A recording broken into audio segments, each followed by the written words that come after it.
Okay, so got my second burner on my forge.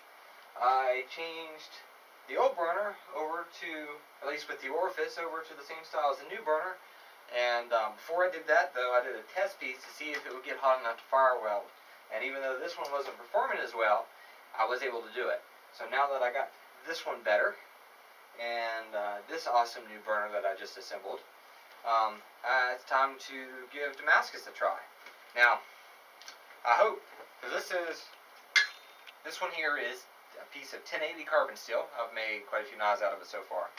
And then at my local steel supplier, they had this rusty bar, which is actually 4150, which, if I remember correctly, is a molybdenum. I hope I said that right. A molybdenum steel. And I have no idea if it has a different color or corrodes at a different rate or anything like that to this steel. But really, at this point, I just want to see if I can actually manage this Damascus. So, I'm going to draw a piece of this out to flat bar, and then see if I can't cut some sections and sections of this. See if I can't get it to weld together and give me a piece of Damascus going.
been about 10 minutes. I'm going to go ahead and pull this and take a look, see what we have.